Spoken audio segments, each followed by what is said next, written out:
Hello and welcome. I'm Master Lama Rasaji, and this is our Friday edition of Rasaji Speaks. I hope you've had a great week.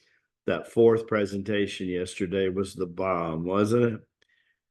Good to have you here for Shangri-La Friday. Remember, it's not too late to go to circleofchi.com, click on training, and sign up for our live training today. And when you do so, in the comments, hit me up and say, hey, Lama G, this is our first time here. We'd love to see you.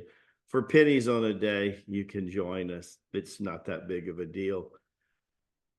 Let's talk about today a real important matter here, and that is about synchronicity, right?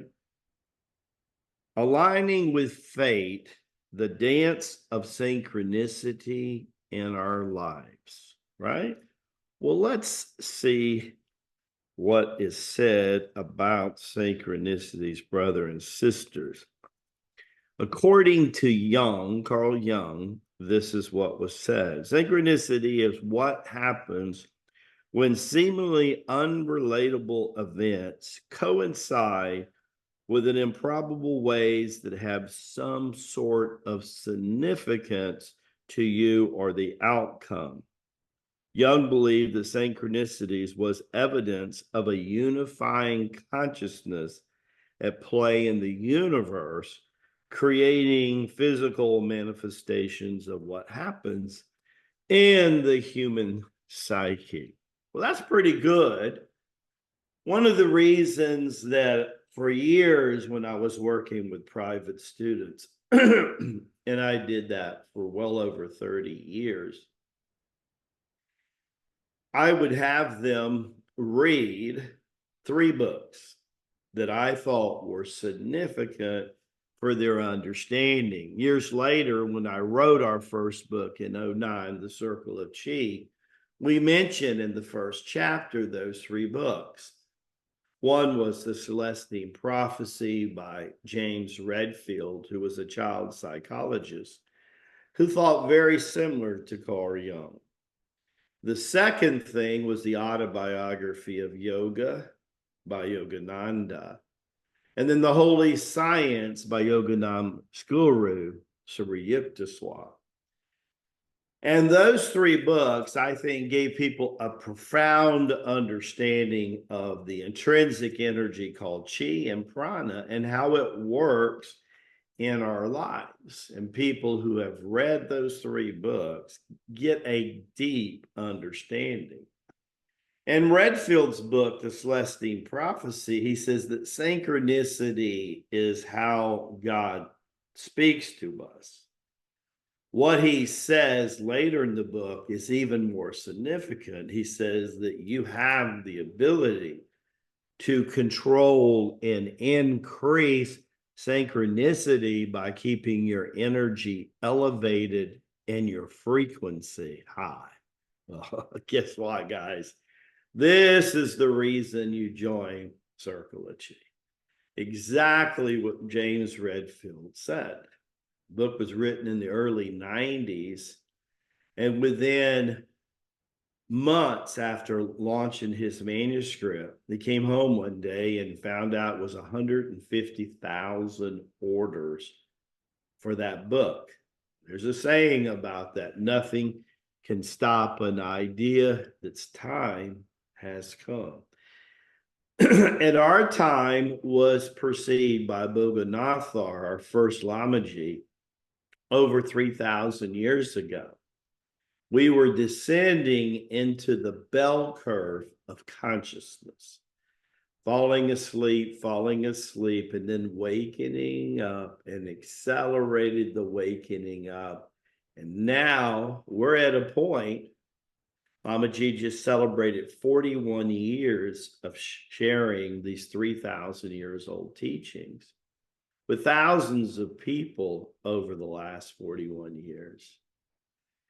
And now we're going to go from hundreds to thousands to millions in the next 31 years. You want to help us?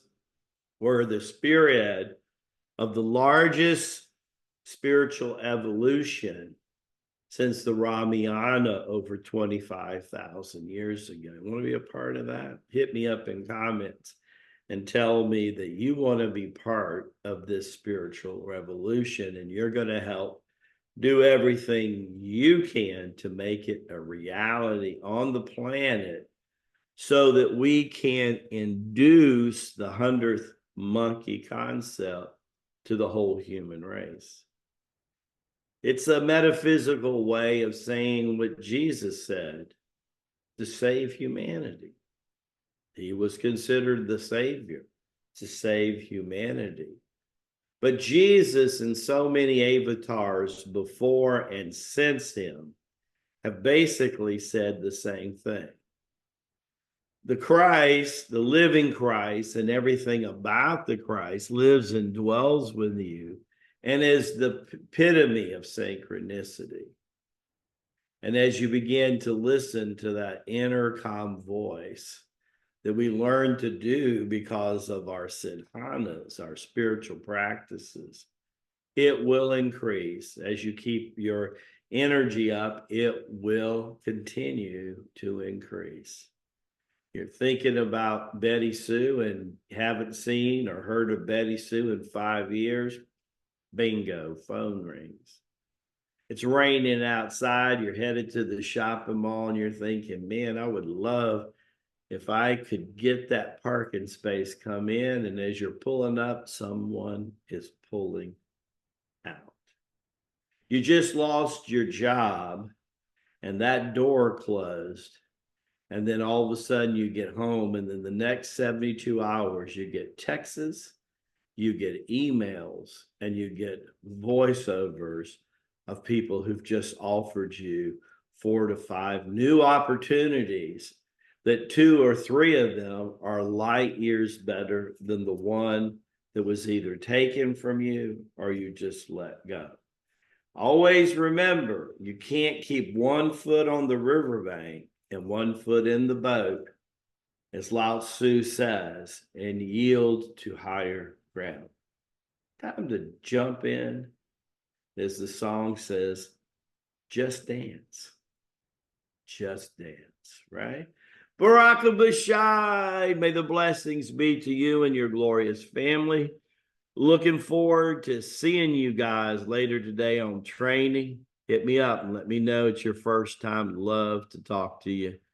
Don't forget, tomorrow is Saturday. And next week, remember, there will be no gathering next week because we're traveling to Grand Rapids, and all the staff, including Don and including Lynette, will be in transit there. So it gives you another reason to check it out, and definitely hit it up for live training on Saturday, live streaming. God bless. See you soon.